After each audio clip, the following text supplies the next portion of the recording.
MCD elections पर ये special coverage लगातार जारी है। करीब 1.5 घंटे का वक्त हो चुका है। वोटिंग की शुरुआत हुई शाम 5:30 बजे तक ये वोटिंग होनी है। लेकिन इसी बीच जो बड़ी खबर है, दिल्ली कांग्रेस अध्यक्ष अपने मताधिकार का इस्तेमाल नहीं कर पाए हैं। उन्हें बिना वोट डाले बूथ से बाहर आना पड़ा। अनिल चौधरी का नाम लिस्ट में नहीं था और इसीलिए वो अपने मताधिकार का इस्तेमाल नहीं कर पाए। ये बड़ी खबर हम आपको दिखा रहे हैं। बिना वोट डाले ही तस्वीरें आपके स्क्रीन पर है। बिना वोट डाले ही उन्हें पोलिंग बूथ से बाहर आना पड़ा। दिल्ली कांग्रेस के अध्यक्ष अनिल चौधरी वो बिना वोट डाले ही बाहर आए क्योंकि जो वोटर लिस्ट है उसमें उनका नाम नहीं था। चलिए सुनते हैं उन्होंने क्या कहा है।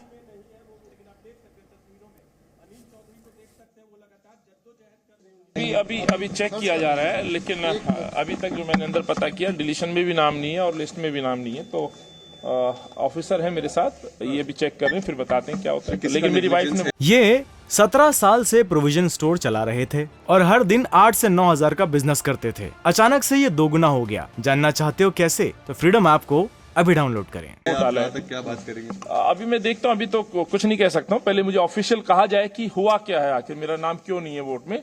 तो अभी तक ना मुझे डिलीट के बारे में बताया गया, ना मेरा वोट अभी दिख रहा है लिस्ट में। लेकिन ये ऑफिशियली कुछ तो मुझे बताएंगे। अनिल जी, आपने लोकसभा के चुनाव में भी वोट डाला, विधानसभा के चुनाव में भी वोट डाला, लेकिन इस बार नगर निगम के चुनाव में जब आपके कंधों पे जिम्मेदारी, तो आप ही का नाम गायब। नहीं, मैं अभी इसको गायब नहीं कह सकता जब तक ऑफिशियल कोई स्टेटमेंट ना आए। लेकिन मुझे अभी कहा गया कि नाम डिलीशन लिस्ट में नहीं है, जो मुझे दिखाया गया, लेकिन वोटर लिस्ट में भी नहीं शो हो रहा है। तो कहीं और किसी बूथ पे नहीं, एक बार चेक कर लेते हैं, फिर फाइनली मैं बोलता हूँ। लेकिन मैंने वोट डाला है और मैं एक जागरूक नागरिक भी हूँ, अपनी वोट का भी ध्यान रखता हूँ। लेकिन मेरी वाइफ ने वोट डाला है, मैं भी वोट अपनी ढूंढ रहा हूँ, मिल जाएगी। तो अनिल चौधरी यहाँ पर कह रहे हैं कि उन्हें ऑफिशियली नहीं बताया गया अभी कुछ भी, और वो इंतजार कर रहे हैं कि उन्हें ऑफिशियली कुछ आधिकारिक तौर पर बताया जाए। साथ ही वो कह रहे हैं हो सकता है उनका जो वोट उनका नाम जो हो वो किसी और पोलिंग बूथ पर हो। इस खबर पर जैसे ही अपडेट आएगा आप तक पहुंचाएंगे। कई खास मेहमान लगातार हमारे साथ बने हुए हैं क्योंकि इस खबर का विश्लेषण भी 1,40,00,000 करीब 1,40,00,000 मतदाता अपने मताधिकार का इस्तेमाल करें। बड़ी मैसेजिंग है इसमें और खासतौर पर मुद्दे जो हैं उन पर लगातार बात हो रही है। चंदन हमारे साथ है डेटा सेंटर से। 2017 में किस तरह की तस्वीर रही और 2022 में क्या ये तस्वीर बदल सकती है और बदलेगी तो कितने बदलने की इसकी संभावना है? जनता जनार्दन है। चंदन, एक अहम पॉइंट जब हमारे दर्शक ये ब्रॉडकास्ट देख रहे हैं कि दिल्ली असेंबली को भले ही आम आदमी पार्टी ने डोमिनेट किया हो, लेकिन एमसीडी को ब्रीच नहीं कर पाई आम आदमी पार्टी अभी तक। उस लिहाज से भी ये इम्तिहान बड़ा है। बिल्कुल, बहुत बड़ा इम्तिहान है अदिति। अगर बात की जाए आम आदमी पार्टी की, तो आम आदमी पार्टी जिसने 2017 में पहली बार एमसीडी इलेक्शन लड़ा था और उस वक्त आम आदमी पार्टी का प्रदर्शन बहुत अच्छा नहीं रहा था। 26% वोट ही आम आदमी पार्टी को मिल पाए थे। और आपको बताते हैं कि किस तरह से नतीजे आए थे। पिछली बार 3 एमसीडी हुआ करती थी। एनडीएमसी थी, नॉर्थ दिल्ली थी, ईस्ट और साउथ, 3 पार्ट में डिवाइडेड थी एमसीडी। और इस बार जो कि एक हो चुकी है एमसीडी, लेकिन 2017 में किस तरह से एमसीडी इलेक्शन में बीजेपी को टोटल 181 सीटें मिली थी और बीजेपी को लगभग 2/3 सीटें मिली थी। जबरदस्त कामयाबी बीजेपी के खाते में आई थी और मुकाबला त्रिकोणीय रहा था। बीजेपी, आम आदमी पार्टी और कांग्रेस के बीच मुकाबला हुआ था। कांग्रेस तीसरे नंबर पर रही थी। आम आदमी पार्टी ने डेब्यू करते हुए 46 सीटें, अब माफ कीजिएगा 49 सीटें तब हासिल की थी और प्रदर्शन अच्छा रहा था, लेकिन 26% वोट मिले थे। यानी कि अंदाजा लगाया जाए कि 2015 में क्लीन स्वीप किया था असेंबली इलेक्शन में, लेकिन 2017 में एमसीडी इलेक्शन जब हुए थे तो वहां आम आदमी पार्टी को करारी हार मिली थी। और उस वक्त आम आदमी पार्टी की ओर से आरोप भी लगाए गए थे, ईवीएम पर आरोप लगाए गए थे अदिति। और इसमें अब यह कहा गया था कि उस वक्त कि इतनी बंपर जीत जो है वो नहीं हो सकती थी। अब आपको हम बताते हैं कि किस तरह से नतीजे जो हैं अलग अलग एमसीडी में किस तरह से नतीजे सामने आए थे। नॉर्थ दिल्ली म्युनिसिपल कॉर्पोरेशन की अगर बात की जाए तो वहां पर बीजेपी को 64 सीटें मिली थी। 104 सीटें थी नॉर्थ दिल्ली एमसीडी में और बीजेपी को 64 सीटें मिली थी। कांग्रेस को महज 16 सीटें मिली थी। 16 वार्ड पर कांग्रेस को जीत मिली थी। वहीं आम आदमी पार्टी जिसने डेब्यू किया था और उसे सिर्फ 21 सीटों से संतोष करना पड़ा था। दिल्ली में खास बात यह होती है कि जब भी त्रिकोणीय मुकाबला होता है तो बीजेपी फायदे में रहती है और एमसीडी में त्रिकोणीय मुकाबला रहा था। अन्य के खाते में 3 सीट एनडीएमसी में गई थी। ये NDMC north Delhi municipal corporation था। वहां पर 104 वार्ड में बीजेपी को 64 सीटें मिली थी। जबरदस्त कामयाबी कामयाबी मिली थी। वहीं अब उसके बाद अगर बात की जाए साउथ दिल्ली म्युनिसिपल कॉर्पोरेशन की, साउथ दिल्ली म्युनिसिपल कॉर्पोरेशन वो भी एक बड़ा कॉर्पोरेशन, उस वक्त उसमें 104 वार्ड हुआ करते थे और 104 वार्ड में बीजेपी को वहां भी जबरदस्त कामयाबी मिली थी और बीजेपी ने 70 वार्ड अपने खाते में डाले थे और पूरी तरह से कहा जाए तो हावी रही थी बीजेपी। और कांग्रेस को महज 12 सीटें मिली थी, लेकिन फिर भी कांग्रेस का वोट प्रतिशत 2015 के विधानसभा चुनाव के मुकाबले काफी बेहतर रहा था। आम आदमी पार्टी डेब्यूटेंट थी और 16 सीटें उसे साउथ दिल्ली म्युनिसिपल कॉर्पोरेशन में मिली थी।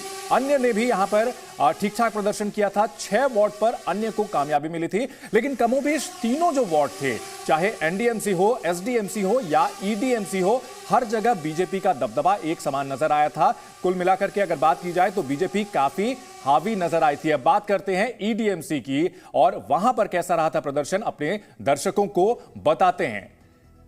यहां भी बीजेपी ने बहुत बेहतरीन प्रदर्शन किया था, कुल मिलाकर के 47 सीटें जीतने में कामयाब रही थी। ईडीएमसी में 64 सीटें थी जिसमें से 47 पर बीजेपी का कब्जा रहा। कांग्रेस का प्रदर्शन यहां भी खराब, 3 सीटों पर कामयाब रही कांग्रेस, बहुत खराब प्रदर्शन यहां पर कहा जा सकता है। और बीजेपी ने हैट्रिक लगाई थी। आम आदमी पार्टी ने 12 सीट हासिल की थी ईडीएमसी में। कुल मिलाकर के तीनों जो धड़े थे एमसीडी के, वहां पर बीजेपी पूरी तरह से हावी नजर आई थी, 2/3 सीटों पर कब्जा जमाया था और इसी सिचुएशन को बदलने की कोशिश इस बार आम आदमी पार्टी कर रही है। तो ईडीएमसी में बीजेपी के 47, कांग्रेस के 3 और आम आदमी पार्टी के 12 वार्ड मेंबर बने थे। अदिति अन्य के खाते में 2 गई थी। तो बीजेपी पूरी तरह से हावी रही है अदिति अब तक के एमसीडी इलेक्शंस की बात की जाए और इस सिचुएशन को बदलना चाहती है। अहम बात यह है कि अगर त्रिकोणीय मुकाबला होता है तो बीजेपी को एडवांटेज होता है और अगर बाइपोलर कॉन्टेस्ट होता है तो निश्चित तौर पर आम आदमी पार्टी हावी रहती है। बिल्कुल। और वापस उसी पॉइंट पे लौटूंगी रोहित अपन भारती जी कि दिल्ली में सरकार बनाने में आम आदमी पार्टी कामयाब हो गई, लेकिन 2017 में भी बीजेपी का ये जो एक तरह का खिला रहा उसे भेद नहीं पाई। उसके अलावा लगातार आम आदमी पार्टी ये कह रही है कि ये एक तरह की एनोमली है गवर्नेंस में कि दिल्ली में आम आदमी पार्टी की सरकार है लेकिन एमसीडी का कंट्रोल बीजेपी के पास है। और जैसा कि वो अक्सर कहते आए, वो उनकी लड़ाई सेंटर के साथ भी यही रही है कि हमारे जो काम है उसमें खींचतान और टकराव की स्थिति रहती है उनकी केंद्र के साथ। और एमसीडी को लेकर भी उन्होंने इसी लाइन ऑफ आर्ग्यूमेंट का इस्तेमाल किया है कि टकराव की स्थिति रहती है और उन्हें अपने जो डिसीजंस हैं उन्हें इंप्लीमेंट करने में दिक्कत होती है। क्या ये वोटर को इन्फ्लुएंस कर सकता है, उसे कन्विंस कर सकता है? देखिए, आप गौर कीजिएगा तो पिछले 2 साल से आम आदमी पार्टी भूमिका तलाश रही थी और अपनी जगह बनाने की कोशिश कर रही थी, विज्ञापनों के जरिए भी और प्रचार के जरिए भी। उसे इस बात का अंदाज़ा नहीं था कि पिछली बार जब चुनाव हुआ था तो गुजरात और हिमाचल का चुनाव नहीं था, लेकिन इस बार हिमाचल और गुजरात का चुनाव है। गुजरात में अपनी दांव लगा रखा है, तो एक पैर अरविंद केजरीवाल का गुजरात में है तो एक पैर दिल्ली में है। और उसके मुकाबले में बीजेपी ने ये निश्चित तौर पर मैं मानता हूं कि शुरुआती दिनों में आम आदमी पार्टी ने अपनी ओर मोड़ने का प्रयास किया था। लोगों का रुझान उधर बढ़ने लगा था क्योंकि वो कूड़े का ढेर और बहुत सारे मुद्दों को उन्होंने उठाना शुरू किया। बिल्डिंग कंस्ट्रक्शन में भी भ्रष्टाचार के मामले आए थे।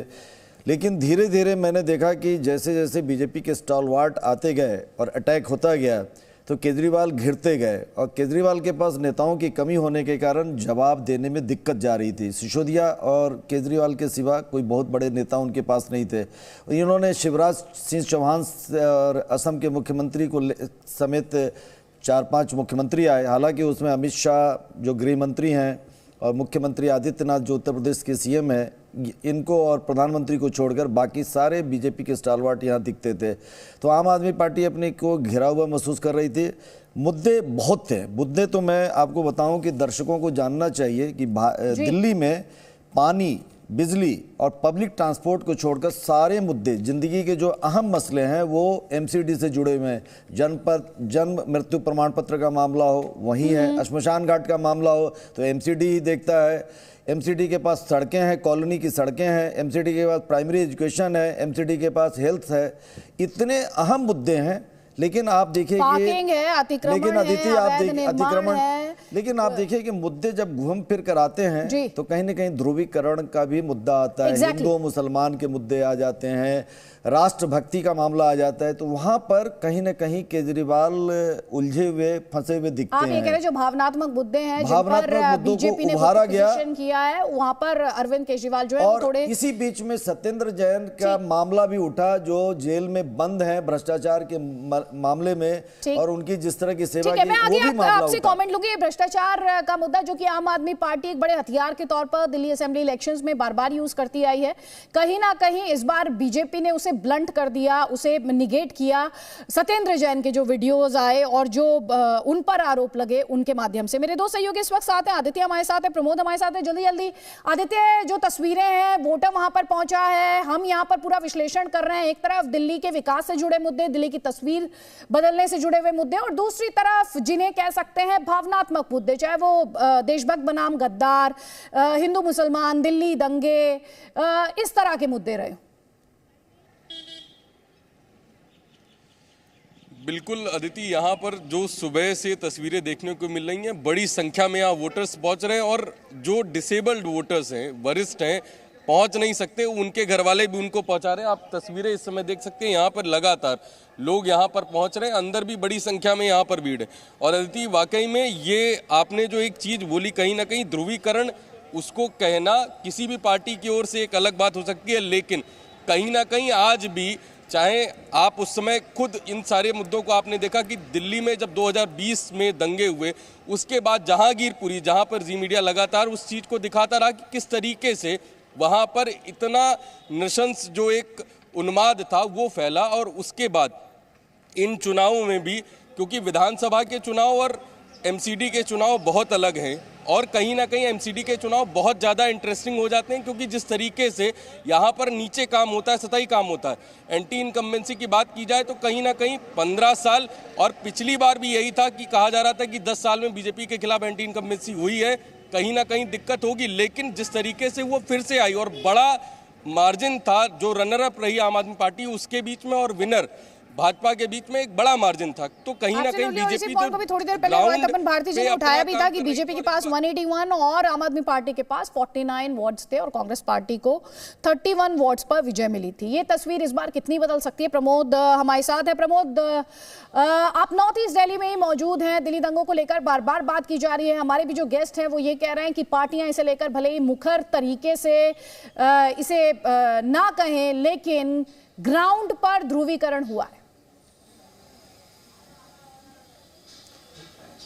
बिल्कुल अदिति, दिल्ली दंगों के बाद कोविड एक समस्या जो पूरे देश के सामने आई थी, दिल्ली भी उससे अछूती नहीं थी, और उसके बाद जिस तरीके से ताहिर हुसैन का नाम दिल्ली दंगों में सामने आया था, खुद वो आम आदमी पार्टी से पार्षद थे, और जिस तरीके से अगर हम बात करें कि इससे पहले जब एमसीडी के चुनाव हुए तब भी एंटी इनकम्बेंसी की बात कही जा रही थी, लेकिन बीजेपी ने जिस तरीके से दाव खेला था कि जो मौजूदा पार्षद थे उन सबके टिकट काट दिए थे और सारे नए चेहरों को उतारा था। और इस बार जो 3 अलग अलग एमसीडी होती थी, नॉर्थ ईस्ट और साउथ एमसीडी, उन तीनों को एक कर दिया है, ताकि जो फंड्स की कमी से जूझती थी एक एमसीडी, तो उससे निपटा जा सके।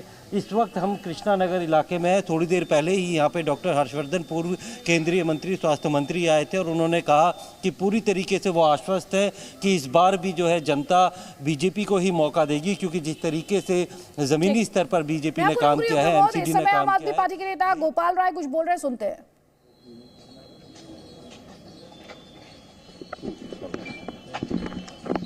सर, आज मतदान का दिन है और आप मतदान करने आए, और क्या मुद्दे रहेंगे जनता के बीच में? आपके क्या किन मुद्दों पे आप चुनाव? देखिए, पूरी दिल्ली का एक ही मुद्दा है कि एमसीडी दिल्ली को साफ सुथरा करे। दिल्ली के लोगों से हमारी यही अपील है कि दिल्ली को साफ सुथरा करने के लिए, दिल्ली को भ्रष्टाचार मुक्त एमसीडी में ईमानदार सरकार बनाने के लिए काम करने वालों को वोट दें। पूरी दिल्ली से अपील है कि घर से निकलिए और वोट दीजिए, क्योंकि पूरी दिल्ली को साफ करना है तो हम सबको ज्यादा से ज्यादा मतदान करना पड़ेगा, काम करने वालों को जिताना पड़ेगा, जिससे कि हम दिल्ली को साफ, स्वच्छ और सुंदर बना सकें।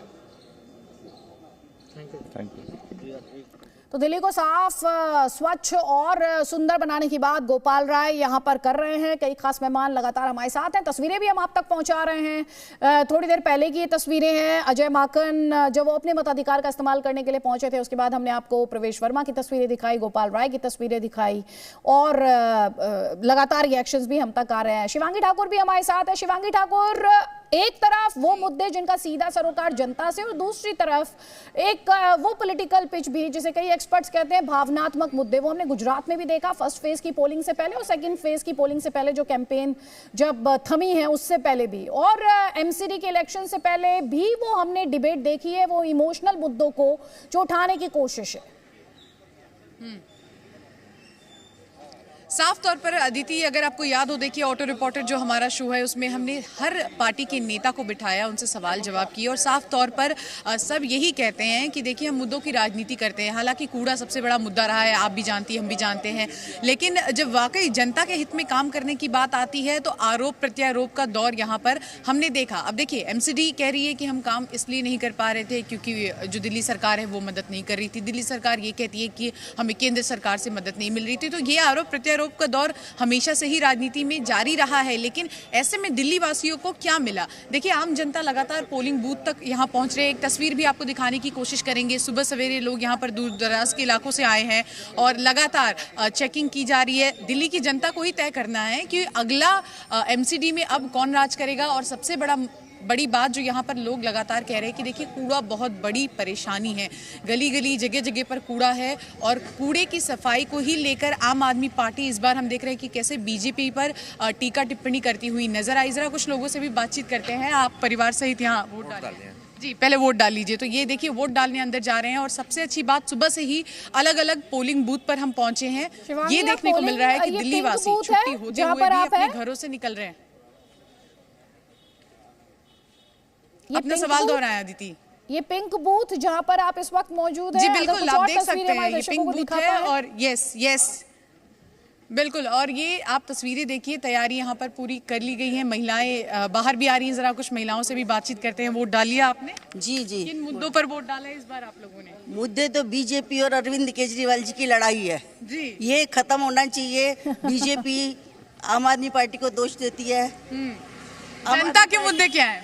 जनता के मुद्दे तो सफाई का सबसे मेन है, सफाई का और पॉल्यूशन का, मेंटेनेंस का, पॉल्यूशन का और ये जो स्ट्रीट डॉग्स होते हैं उसको हटाने का। ये ऐसी समस्याएं जो हमारी कॉलोनी की पर्टिकुलर समस्या है, ये देश की समस्या नहीं है, ये हमारी कॉलोनी की समस्या। छोटे लेवल पे काम नहीं होगा तो बड़े लेवल पे कैसे होगा? साफ तौर पर तो देखिए जनता के मुद्दे अलग हैं, पर वो कहते हैं राजनेता आपस में अपनी लड़ाई खत्म करे और हमारे मुद्दों की बात करे, क्योंकि हमारे मुद्दों पर ही तो यहाँ पर वोट डालने आए हैं। और ऐसे में ये देखना होगा कि आज देखिए साइलेंट वोटर क्या करेगा। सबसे बड़ी निगाहें जो हैं उसी पर होती है कि साइलेंट खींचतान का जिक्र भी हमने महिला वोटर को करते हुए देखा। वो खींचतान हमने लगातार डे टू डे बेसिस पे देखी है सेंटर और दिल्ली गवर्नमेंट के बीच, और इसी तरह की खींचतान एमसीडी और दिल्ली गवर्नमेंट के बीच। और वोटर जो है कितना समझदार है वो आपको महिला वोटर के रिएक्शन में समझ आ गया कि असल मुद्दे कुछ और हैं और हम क्या देखते हैं, खींचतान देखते हैं। लगातार पॉलिटिकल रिएक्शंस आ रहे हैं, बड़ी संख्या में वोटर से अपील की जा रही है कि वो घर से निकले, अपने मताधिकार का इस्तेमाल करें। रिएक्शंस देखिए। दिल्ली की जनता जानती है कि आज जो मतदान हो रहा है एमसीडी का मतदान है और एमसीडी का मेन काम है साफ सफाई करना। एमसीडी का मेन काम है पार्कों को सुंदर बनाना। एमसीडी का मेन काम है अंदर की गलियां, जो कॉलोनियों के अंदर की गलियां हैं, फ्लैट्स के अंदर की गलियां हैं, उन सड़कों को ठीक रखना। भारतीय जनता पार्टी पिछले 15 साल में इन सब मुद्दों पे फेल रही है। कूड़ा साफ़ नहीं हुआ, गलियां साफ़ नहीं हुई, गलियां बनी नहीं, कूड़े के पहाड़ खड़े हो गए दिल्ली में। मार्केट से उगाही चलती रहती है तो दुकानदार मार्केट की उगाही से दुखी है जो एमसीडी में होती है। मेरा सभी लोगों से, सभी मतदाताओं से यही अपील है कि इस चुनाव के अंदर कैंडिडेट को देखें और कैंडिडेट्स को देख करके कौन उनका सबसे ज़्यादा काम कर सकता है उसके आधार के ऊपर वोट दें। और मुझे लगता है कि कांग्रेस पार्टी के कैंडिडेट सबसे बेहतरीन हैं और लोग जो हैं कैंडिडेट को मुख्यतः देख करके, क्योंकि जो आदमी उनके लिए अवेलेबल हो, चुनाव के बाद, क्योंकि ये सबसे छोटी निचली सीढ़ी है हमारे लोकतंत्र की। तो इसके अंदर ऐसा व्यक्ति चुन करके जाना चाहिए जो सुलभ हो, हर किसी को 24 घंटे उपलब्ध हो। मुझे लगता है कि भारतीय जनता पार्टी पूरी तरह से विश्वास में है और हमारा एक ही एजेंडा है कि किस तरीके से दिल्ली ग्रीन और सस्टेनेबल बने, दिल्ली में पार्किंग की समस्या का निराकरण हो, दिल्ली पूरी तरह से पार्क अच्छे हो जाएं और नागरिकों को बेहतर सुविधा मिल सके। यही हमारा एजेंडा है, विकास, विकास और केवल विकास। केवल प्रचार से दिल्ली नहीं बन सकती है, दिल्ली में गुड गवर्नेंस की जरूरत है और जो विजन आत्मनिर्भर भारत का मोदी जी का है उसको लेकर ही निगम आगे बढ़ेगी। ये 17 साल से प्रोविजन स्टोर चला रहे थे और हर दिन 8 से 9 हजार का बिजनेस करते थे। अचानक से ये दोगुना हो गया। जानना चाहते हो कैसे? तो फ्रीडम ऐप को अभी डाउनलोड करें।